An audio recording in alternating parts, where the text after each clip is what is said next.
So ito yung matrix steering damper. Tapos ito yung bracket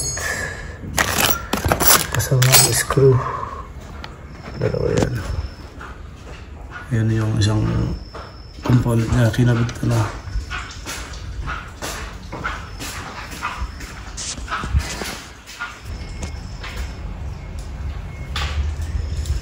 So tatanggalin yung dalawang bolt doon.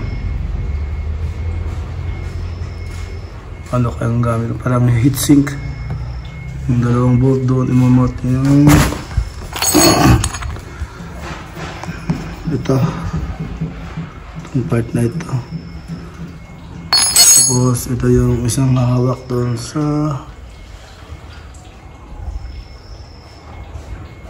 steering damper. Kinabit ko sa fork, sa kanang right fork ng motor.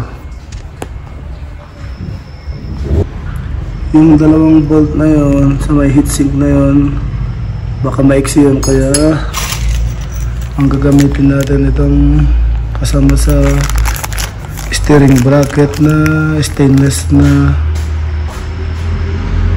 Allen wrench. Siguro try natin.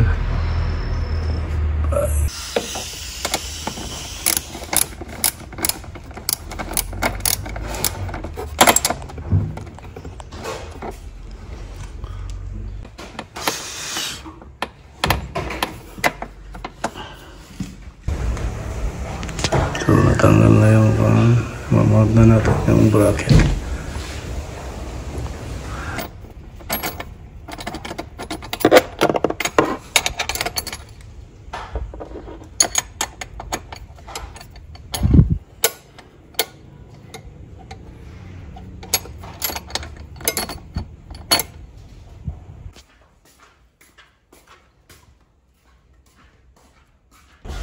So yan, naikabit na natin yung isang bracket dun sa loob.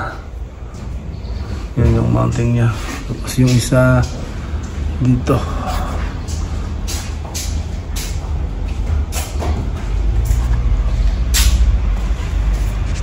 Yung itsura niya sa loob.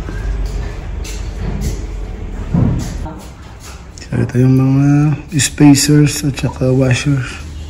Tsaka yung bolt para dun sa mounting ng steering bracket.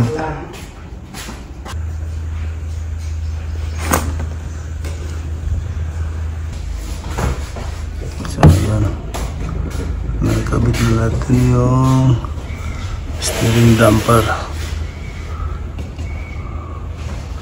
Yan ang itsura niya.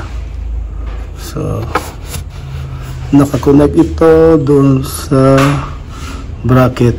May butas ng bracket dito.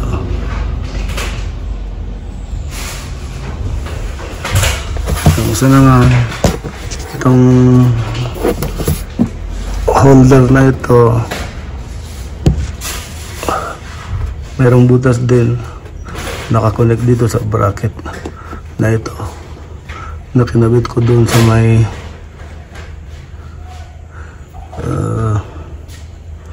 heatsink. Parang heatsink ang itsura. Yan. Ayun.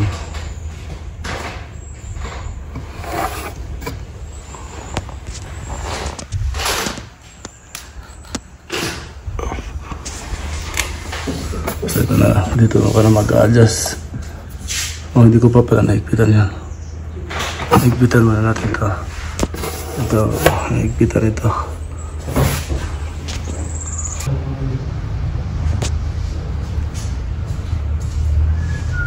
So, ayan na yung final outcome.